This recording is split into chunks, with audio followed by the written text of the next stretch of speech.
Estamos de volta com o RS em Pauta desta quinta-feira, dia 9 de maio de 2024. Seja muito bem-vindo se você se conectou agora. Estamos acompanhando a situação das enchentes aqui no estado, aqui na capital. Lembrando que estamos aí, no canal 520 da Claro TV e também na plataforma digital de sua preferência, levando também as informações via satélite, a primeira televisão do estado via satélite com sinal aberto para todo o país, informando então aí todo o Brasil sobre a situação dramática que o Rio Grande do Sul atravessa desde a semana passada. Especificamente aqui em Porto Alegre, nós temos aí o aumento do nível do Rio Guaíba, parou de subir, está baixando, mas a situação ainda é muito complicada em função dos alagamentos, principalmente no centro de Porto Alegre. Daqui a pouquinho a gente vai trazer mais informações ao vivo das ruas aqui da capital.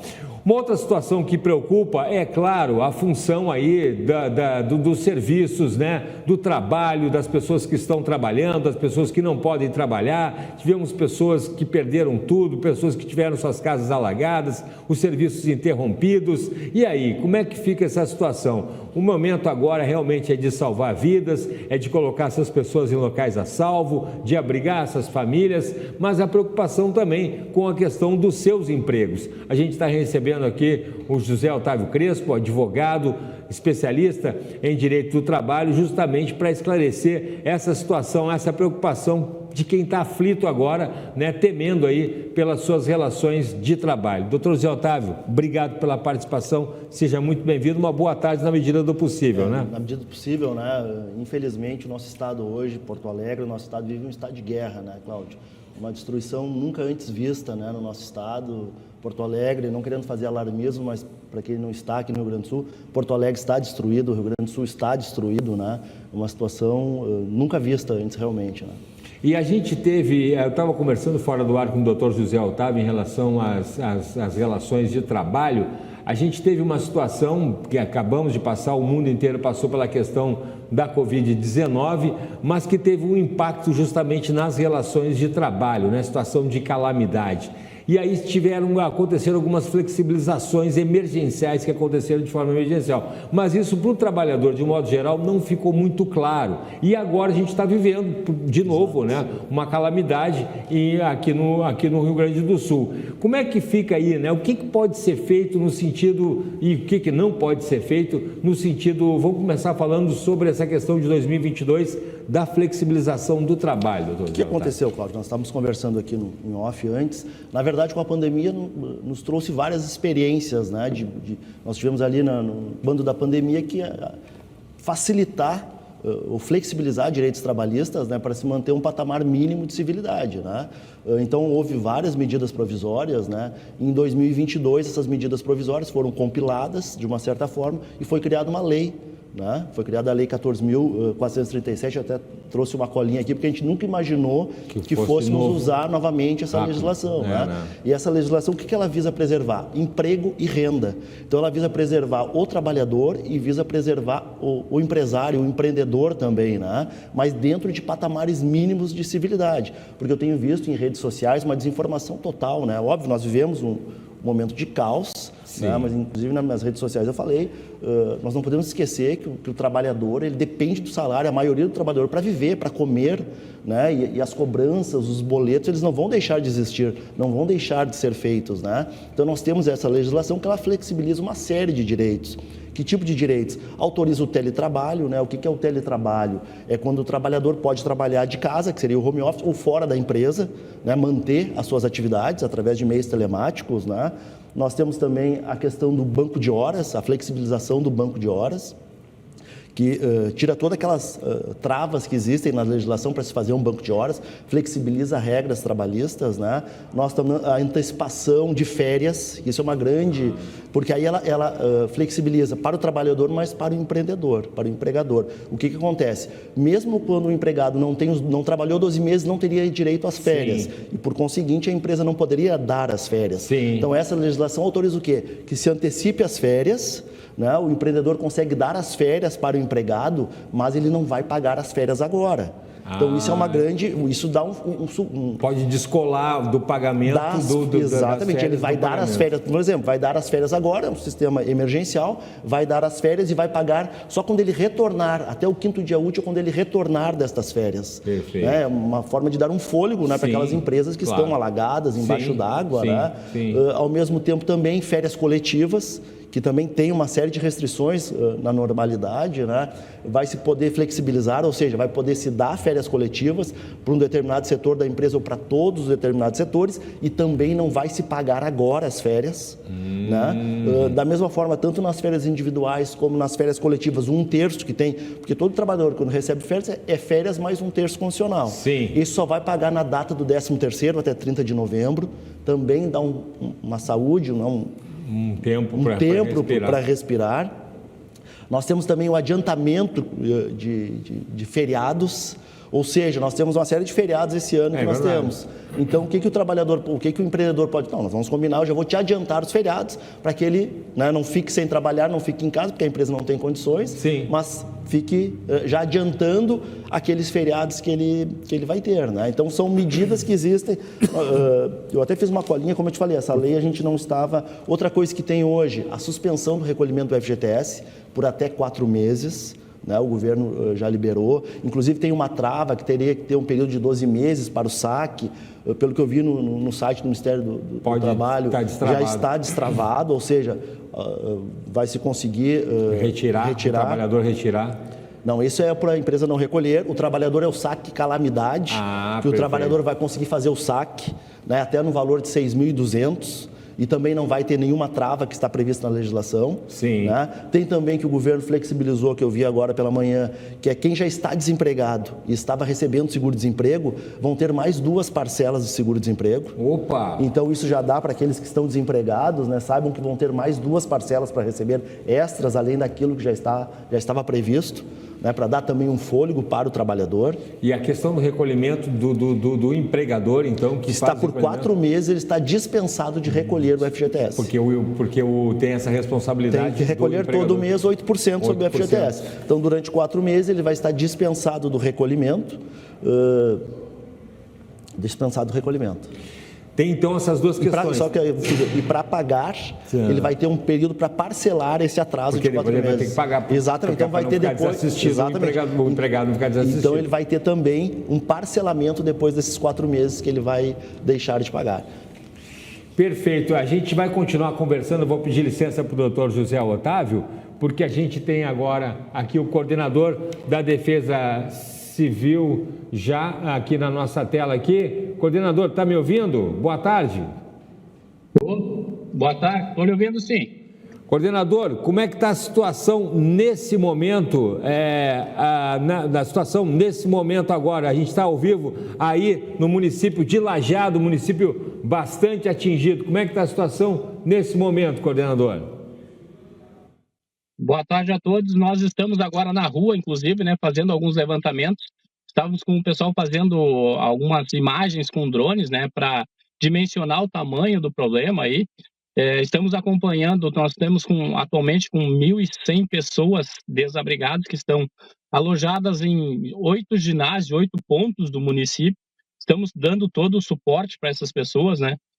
Acompanhando também essa frente que está por entrar aí, que pode acarretar em mais chuvas. Então, nós não liberamos as pessoas para voltarem para suas casas em função disso, né? Porque a gente tem que ter essa precaução, né? Porque daqui a pouco a gente libera as pessoas para voltarem para casa e essa chuva se confirma e volta a dar uma enchente. Então, a gente está na rua, está acompanhando. Estive também nos pontos de arrecadação de alimentos, de roupas e tudo mais.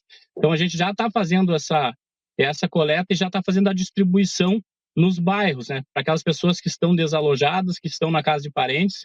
Então, as pessoas já estão fazendo esses cadastros e já estão recebendo os kits de higiene, limpeza, alimentação. Então, a gente está dando todo o suporte possível e necessário para as pessoas, né, para diminuir o impacto aí dessa grande tragédia que nós temos no nosso município, né? Como o município aqui é o maior do Vale, então os problemas são maiores aqui também, né? Mas a gente está tentando, na medida do possível, contornar tudo isso, né, dar todo o apoio à comunidade.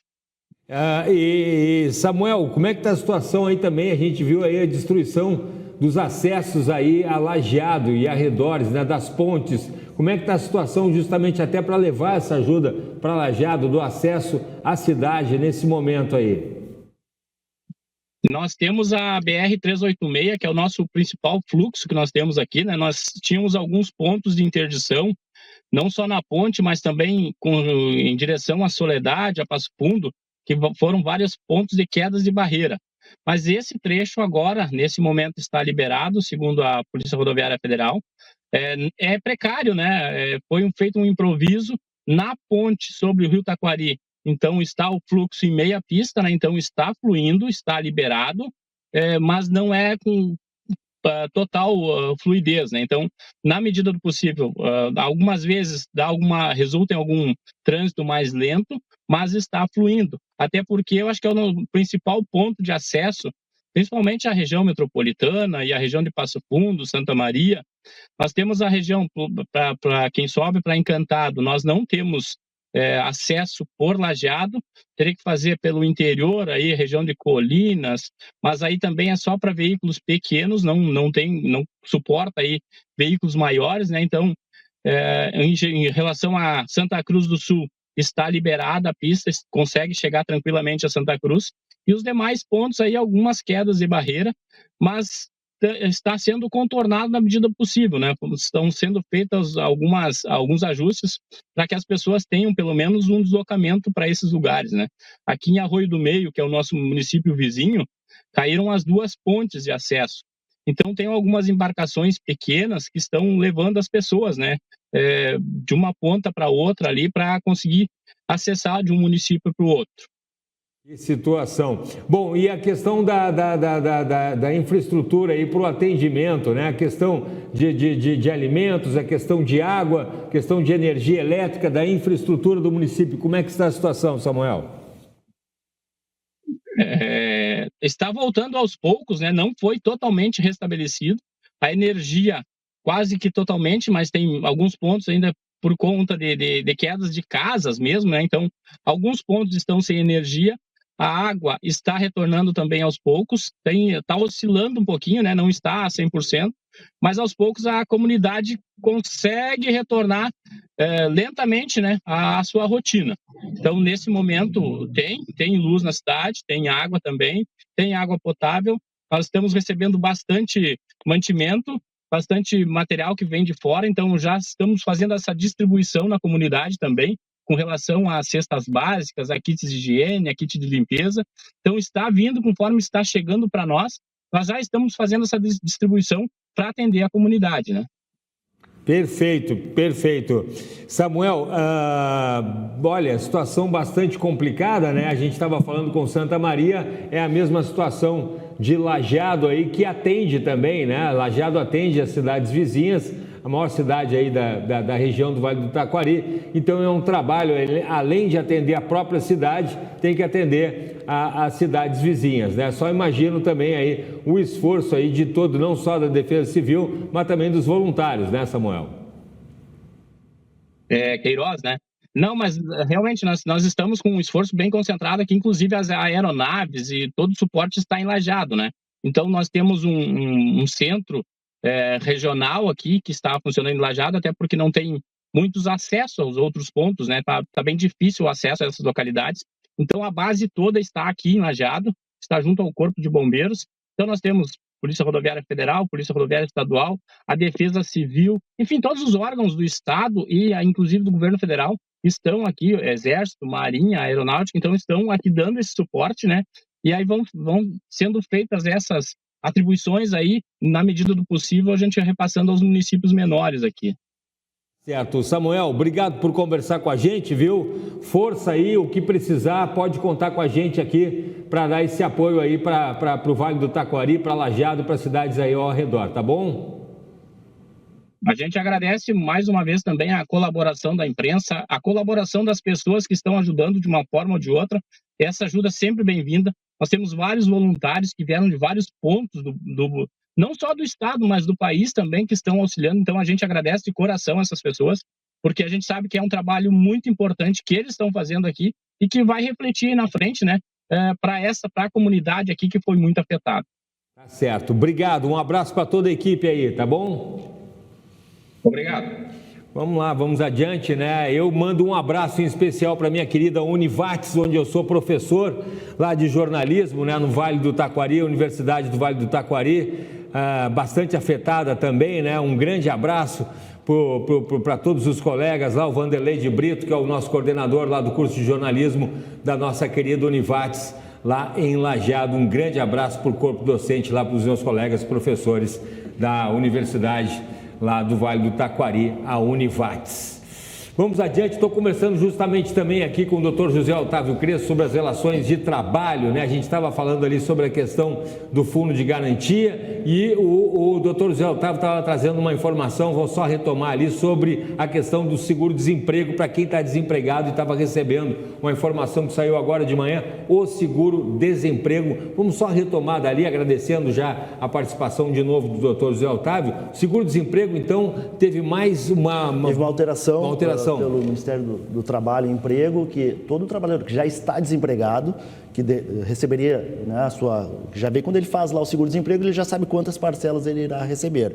Então, em razão dessa calamidade, nos municípios onde foi decretado o estado de calamidade, ele vai receber 2 parcelas extras de seguro-desemprego, né, para dar um alívio agora na situação de crise, né, e de guerra, né, que nós vivemos aqui, né?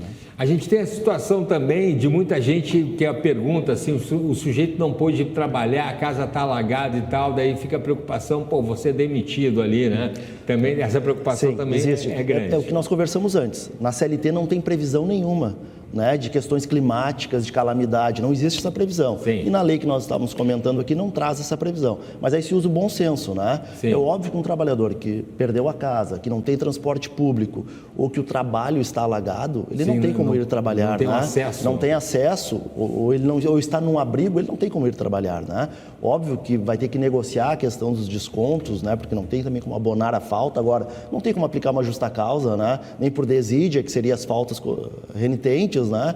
Ou por abandono de emprego, nem haveria abandono de emprego quando há 30 dias a empresa tem que fazer as notificações, sim, né? Sim. Aí vamos por em tese, caberia desídia quando há uma série de faltas do empregado. Mas com certeza na justiça não sustentaria uma justa causa por desídia e também uma questão humanitária, né? Eu creio que nenhum empreendedor, nenhum empregador aplicaria justa causa no empregado que está faltando, que está num abrigo ou que não tem condições de ir trabalhar, né?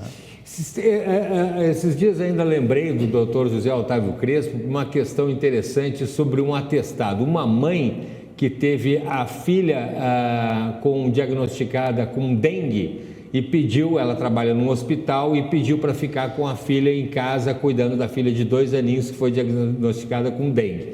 Aí o hospital pediu lá o atestado, né, da médica para ela dizer que ia ficar com a filha cuidando. Aí foi pedido o CID. Uhum. Aí uma médica disse que esse CID não havia necessidade de ser identificado a médica falando só por um juiz. Não é nem que não Como é que é isso? Tem muita confusão sobre isso. Não é nem isso. que não pode, é proibido ser exigido o CID nos atestados dos empregados, né? Nós já conversamos outra vez, exigir CID é uma... Por quê? Porque invade a intimidade do trabalhador. Né? Então o empregador não pode do empregado. O empregador não pode nunca exigir o CID. Sob nenhuma... só aceita o atestado com CID. Isso não existe. Exatamente. Atestado com CID. Para o pessoal, no caso, entender, o sujeito teve um atestado médico, disse lá, de repente, sei lá, uma doença sexualmente transmissível. O atestado médico não tem que dizer qual o motivo da doença. Só tem que dizer que o trabalhador está inapto ao trabalho por tantos dias. Por tantos dias, exatamente. Foi no médico lá e foi diagnosticado um problema, que daí tem doenças que são realmente constrangedoras. Aí o empregador, eu quero saber o que tu tem. Inclusive, nós temos várias ações do tribunal que inclusive dá direito ao trabalhador postular uma indenização por danos morais, né? Isso é pacífico. Porque é constrangedor. Mas, Cláudio, deixa eu só falar sobre um assunto que eu acho que é importante, que é desinformação também. Isso, né? Isso é muito importante, pertinente. Porque no momento que nós vivemos, e hoje com as redes sociais, a desinformação ela se alastra rapidamente, né? Na questão trabalhista, o que eu tenho visto também, tá? Muitos advogados, e aqui não vou me furtar de criticar, muitos advogados dizendo o seguinte, que com base lá no artigo 500, não vou ser técnico aqui porque não é o momento, né? Mas com base lá no artigo 503 da CLT, o empregador, de forma unilateral, porque é um estado de força maior, calamidade, poderia reduzir o salário em 25%. Chegar a dizer para os meus empregados, olha, a minha empresa alagou, é um estado de calamidade, força maior, eu vou reduzir o salário em 25%. Isso não é verdade. Por que não é verdade? Porque o artigo 513 ele não foi recepcionado pela nossa Constituição Federal. Isso não sou eu que digo, porque como nós tivemos a pandemia em 2020 e 2021, isso já foi enfrentado pelos tribunais e os tribunais, de forma unânime, atestam que o artigo 503 não foi recepcionado pela Constituição Federal. Então, não existe essa história, que muitos clientes me perguntaram, do trabalhador chegar hoje de manhã e dizer, olha, eu vou reduzir o salário em 25%. Isso não existe. Imagina, gente. Mas está sendo ventilado nas redes sociais, e aí os trabalhadores ficam muito preocupados. Outra situação também que já foi feito um pedido ao governo federal, que é se começar novamente o BEM, que é o benefício emergencial, que aí sim vai se afastar o trabalhador. Lembra quando nós tivemos na época da pandemia, havia uma redução da jornada, ou uma suspensão da jornada de trabalho, e o empregado ia receber uma parte da empresa e outra parte da União. Sim. Então, pelas informações que eu vi, isso já foi pedido ao governo federal e está se aguardando que o Ministério do Trabalho e Emprego regulamente essa questão e se vai ou não ser implementado bem, que é o benefício emergencial, né? Aí sim traria um grande alívio para as empresas, né, que estão fechadas, foram destruídas, porque aí o governo federal, né, arcaria com o salário desses empregados, né, que houve na pandemia. Perfeito, perfeito. Olha, gente, desinformação já é ruim em qualquer época. Nesse momento, então... Nós já estamos aqui, cria um pânico, Cria um pânico completamente desnecessário. Sensacional. Doutor José Otávio Crespo, quero agradecer, se prontificou, né, para vir aqui, se disponibilizou para vir aqui, para desmistificar aí essas questões do trabalho, trouxe ali uma cola que é muita coisa. Faltou alguma coisa, doutor? Eu só queria falar também sobre a questão que, não sei se eu já falei no início, que não está autorizado parcelamento de salário. Não está autorizado parcelamento de salário, também não tem nenhuma legislação autorizando parcelamento de salário até agora. E muito menos atraso salarial. Eu vi hoje também de manhã lá no meu escritório, a empresa não pagou o salário, diz que há decretos municipais autorizando. Primeiro que o decreto municipal não tem competência para falar sobre salário, né? E segundo, não tem essa possibilidade, tá? Por mais que a empresa esteja passando necessidade, tem que negociar com o trabalhador. Outra coisa. Agora, não dizer que está autorizado a não pagar o salário ou que vai atrasar, aí é uma questão de negociação, né? E a negociação, por via de regra, deve se dar através de norma coletiva, né? Que é através dos sindicatos. Perfeito, que a gente já falou sobre a questão dos sindicatos. Exatamente. A questão até da redução em 25% do salário, há uma discussão se através dos sindicatos teria validade, mas de forma unilateral, a empresa chegar e dizer, olha, a partir de hoje, isso não tem validade nenhuma. E não vai atrás, então, dessas informações pelas redes sociais. Cuidem das informações que estão sendo consumidas, né? Muito cuidado. Maravilha. Doutor José Otávio Crespo, obrigado por disponibilizar nesse momento complicado aí para desmistificar as informações e trazer aqui as informações corretas. Se você perdeu o bate-papo, fica lá nas nossas redes sociais, a nossa conversa aqui com o Dr. José Otávio Crespo, que é o nosso colunista aqui, mas que hoje veio excepcionalmente aí, justamente de encontro aí para tirar essas fake news, né? Exatamente. Acho que esclarecer a população também, esclarecer a população também, né? Tem muita gente apreensiva, não só com hoje, mas também com trabalho, sustento, o que vai acontecer. O próprio empresário também está apreensivo, o que eu vou fazer? Eu tenho que pagar, não tenho condições. Então, sobre tudo isso, né? Também. Muito bom. Obrigado, doutor Zé Otávio. Vamos mantendo contato, porque as coisas, infelizmente, ainda vão demorar um pouco para ir para o lugar. Mas a gente